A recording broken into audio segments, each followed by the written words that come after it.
Yakin percaya pada janji-janjinya, syukur segala nikmat kurnia. Bismillahirrahmanirrahim. Assalamualaikum warahmatullahi wabarakatuh. Alhamdulillah rabbil alamin wassalatu wassalamu ala asyrafil anbiya'i wal mursalin wa ala alihi wa sahbihi ajma'in. Subhanaka la ilma lana illa ma 'allamtana innaka antal alimul hakim. Rabbi shrah li sadri wa yassir li amri wahlul 'uqdatam min lisani yafqahu qawli. Rabbi zidni ilma. Tuan-tuan dan puan-puan dirahmati oleh Allah Subhanahu wa taala. Syukur kita limpahkan kehadirat Allah Subhanahu wa taala yang telah memberikan taufik dan hidayahnya kepada kita sehingga kita menempah kemuliaan daripada Allah Subhanahu wa taala dan dimasukkan ke dalam syurga. Amin ya rabbal alamin. Tuan-tuan dan puan-puan dirahmati oleh Allah Subhanahu wa taala, pada tahun ini Hari Kebangsaan, pada tahun 2022 kita membawa tema iaitu Malaysia Quran Hour. Malaysia bersujud, keluarga Malaysia teguh bersama. Ini merupakan salah satu misi utama dalam kehidupan kita agar kita menjadi insan yang sentiasa dipuji, cemerlang di dunia dan akhirat. Khususnya kita sebagai rakyat Malaysia ingin membentuk negara baldatun tayyibatun wa rabbun ghafur. Pada tahun ini Malaysia Quran Hour membawa tema iaitu melalui surah As-Sajdah. Surah yang ke-32 terdiri daripada 30 ayat dan surah ini adalah surah Makkiyah. Sebagaimana kita maklumi bahawa surah Makkiyah ia bercerita tentang akidah, tentang akhlak, bagaimana membentuk akidah sahihah, bagaimana membentuk akhlak yang terpuji sehingga ia menjadi salah satu momentum dalam kehidupan kita menjadi insan yang terpuji bukan setakat di dunia, terpuji di hadapan Allah Subhanahu wa taala. Surah As-Sajdah, surah yang merupakan salah satu surah yang dicintai oleh baginda Nabi sallallahu alaihi wasallam. Artinya baginda tidak akan melelapkan matanya melainkan baginda membaca surah As-Sajdah. Dengan demikian, pada tahun ini kita mengambil surah As-Sajdah sebagai satu peluang bagi kita agar semua rakyat Malaysia bersujud kepada Allah Subhanahu wa taala. Dengan sujud tersebut akan membentuk keluarga Malaysia teguh bersama. Dengan demikian, sebelum kita berbicara lebih lanjut lagi, mari sama-sama kita memperhatikan isi kandungan Al-Quran iaitu daripada surah As-Sajdah ayat yang ke-15 sampai ayat yang ke-16. Ayat-ayat ini akan dibacakan oleh saudara Halim Zainuddin. Falyatafaddal mashkura. Terima kasih Ustaz. InsyaAllah tuan-tuan dan puan kita akan baca surah Sajdah ayat 15 dan 16. A'udzu billahi minasyaitonir rajim. Bismillahirrahmanirrahim.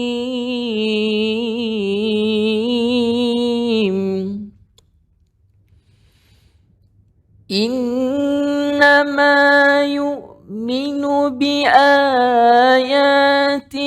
الذين إذا ذكروا بها خروا سجدا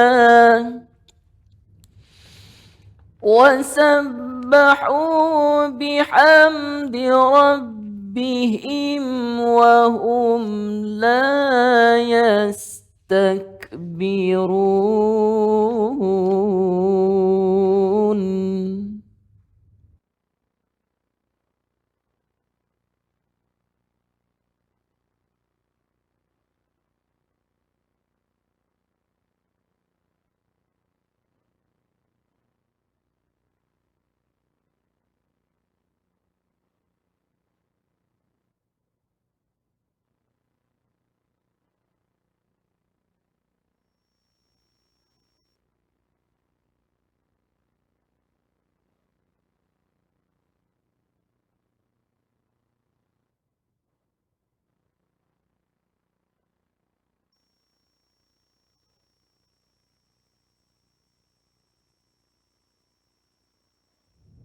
تتجافى جنوبهم عن المضاجع يدعون ربهم خوفا وطمعا ومما رزقناهم ينفقون صدق الله العظيم. Mafhumnya, orang-orang yang beriman dengan ayat-ayat kami hanyalah orang-orang yang apabila diperingatkan dengan ayat-ayat kami, mereka menyungkur sujud dan bertasbih serta memuji Tuhannya, dan mereka tidak menyombongkan diri.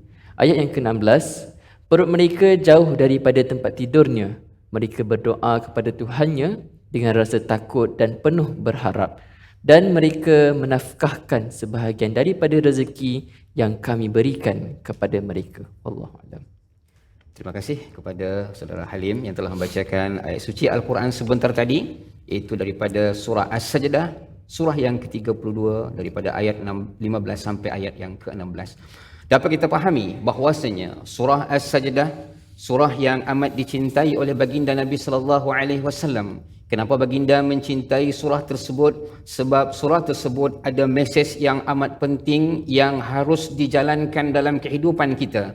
Harus kita teliti dalam kehidupan kita. Ada 4 poin utama untuk menjadi seorang insan yang sentiasa bersujud kepada Allah. Dengan sujud tersebut, mereka akan dapat mendekatkan diri kepada Allah Subhanahu wa ta'ala. Ada 4 poin yang amat penting daripada ayat 16 sampai ayat 15 sampai ayat yang ke-16. Iaitu yang pertama membaca Al-Quran, yang kedua tersungkur sujud, yang ketiga mendirikan solat tahajud, yang keempat adalah infak di jalan Allah Subhanahu wa ta'ala.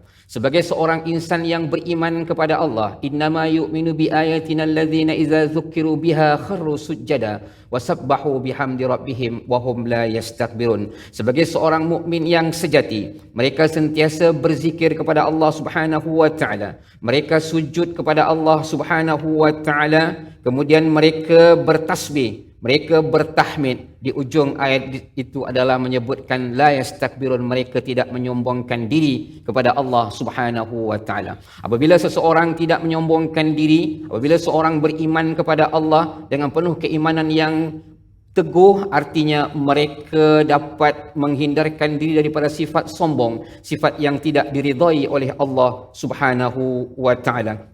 Jadi dengan adanya ayat ini memberikan satu peluang bagi kita untuk membina diri kita agar kita menjadi insan yang terpuji di hadapan Allah Subhanahu wa ta'ala, sehingga negara kita mendapatkan keridhaan daripada Allah Subhanahu wa ta'ala. Artinya dengan adanya Al-Quran, ayatillah, ayat-ayat Allah Subhanahu wa ta'ala, iaitu ada ayatul Quraniyah dan ada ayatul Kauniyah. Ayat Al-Quran sebagai panduan dalam kehidupan kita untuk mencari solusi kebenaran yang disampaikan oleh Allah Subhanahu wa ta'ala melalui baginda Nabi sallallahu alaihi wasallam. Dengan adanya ayatul Quraniyah, kita dapat meningkatkan ketakwaan kita kepada Allah Subhanahu wa ta'ala. Dan dengan adanya ayatul Kauniyah, ia adalah merupakan salah satu momentum bagi kita untuk tafakkur akan kebesaran Allah Subhanahu wa ta'ala.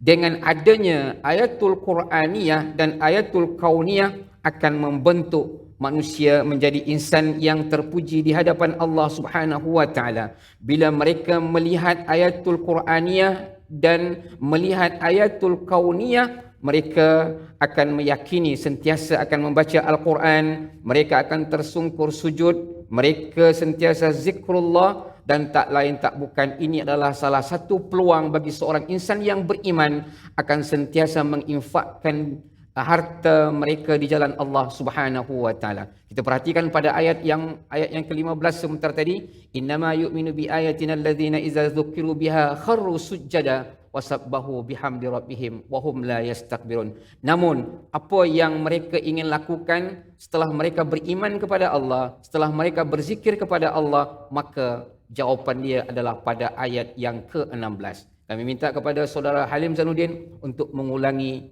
bacaan ayat yang ke-16. Falyatafaddal mashkura. InsyaAllah, terima kasih Ustaz. InsyaAllah kita akan baca semula. Bismillahirrahmanirrahim.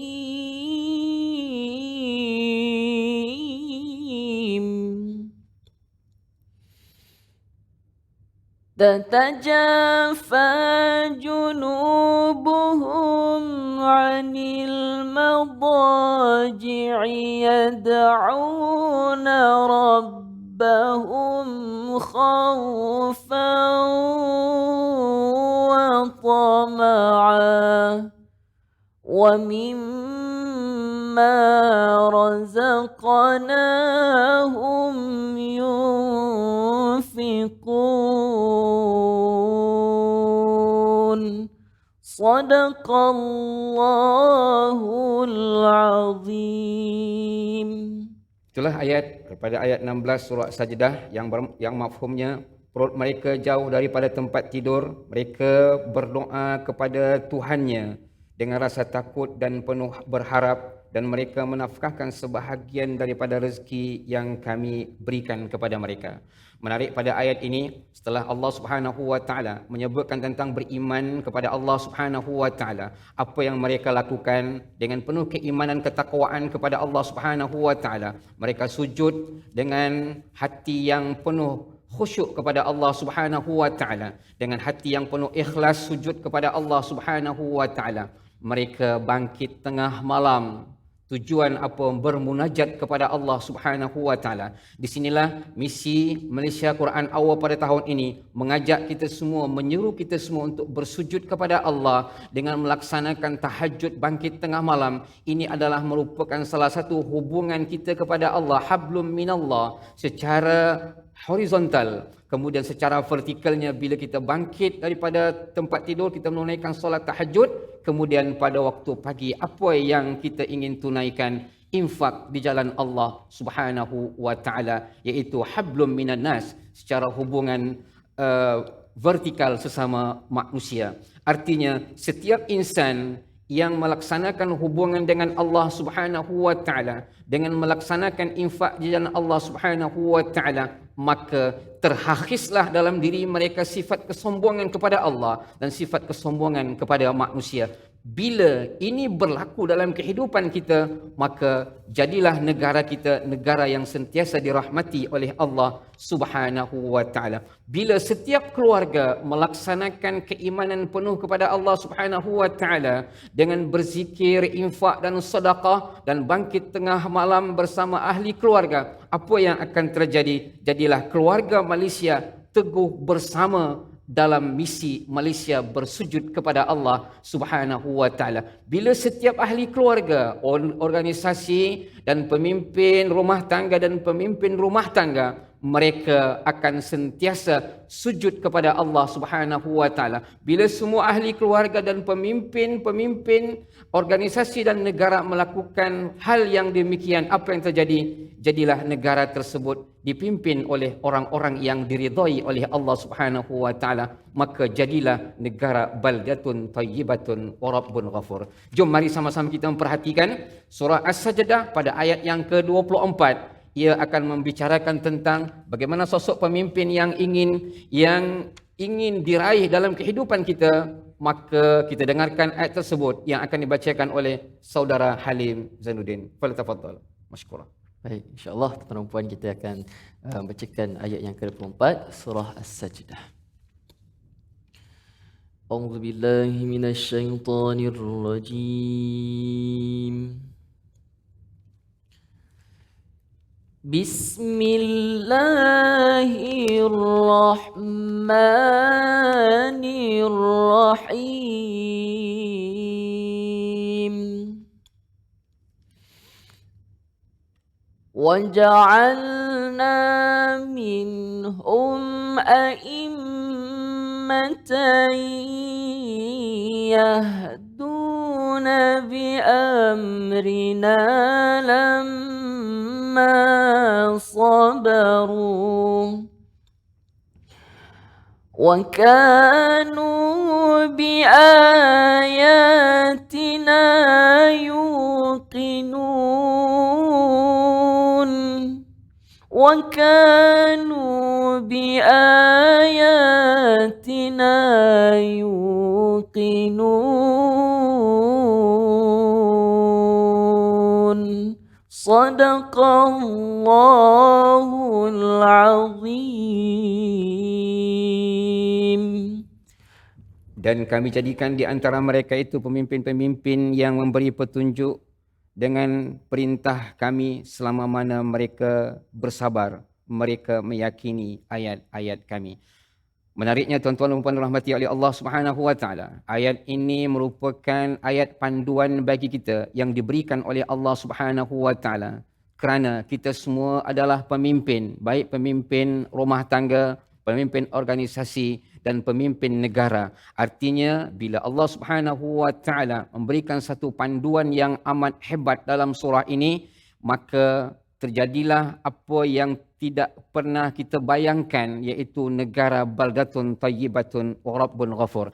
Artinya pada ayat ini Allah Subhanahu wa taala memberikan satu panduan. Yang pertama, Allah memberikan petunjuk. Petunjuk kepada siapa? Kepada orang-orang yang ingin menyampaikan risalah Allah Subhanahu wa taala, menyampaikan kebenaran, iaitu petunjuk melalui Al-Quranul Karim. Maka mereka dapat merealisasikan apa yang diinginkan oleh Allah Subhanahu wa taala. Kemudian mereka yakin dengan apa? Yakin dengan kekuasaan Allah Subhanahu wa taala. Kenapa perlu adanya satu keyakinan?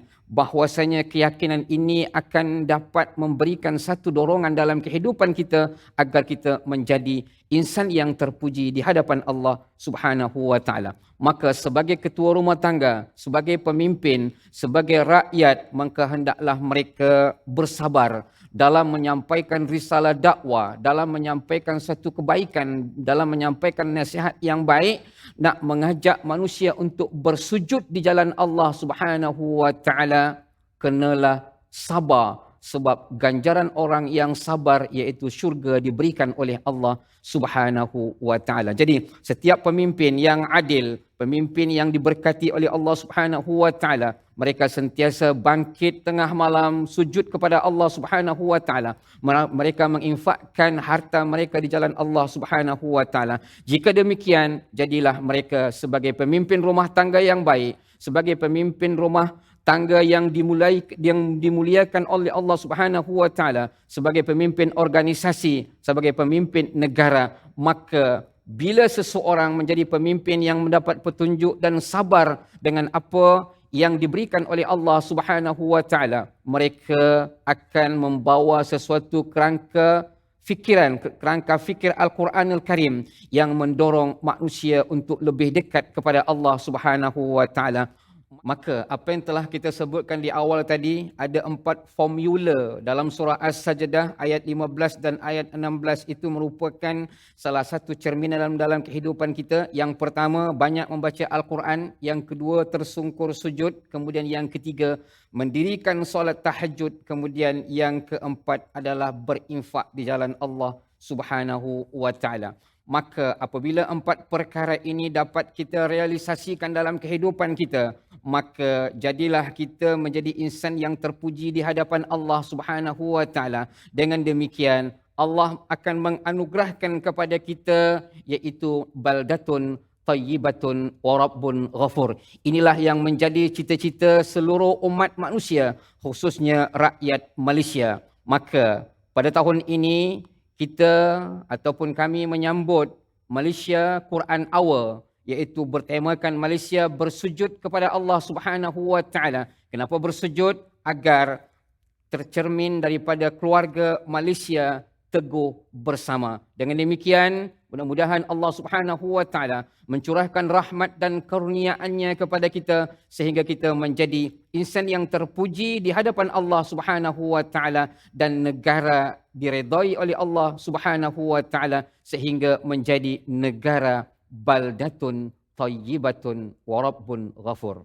Billahi taufik wal hidayah. Assalamualaikum warahmatullahi wabarakatuh. Yakin percaya pada janji-janjinya, syukur segala nikmat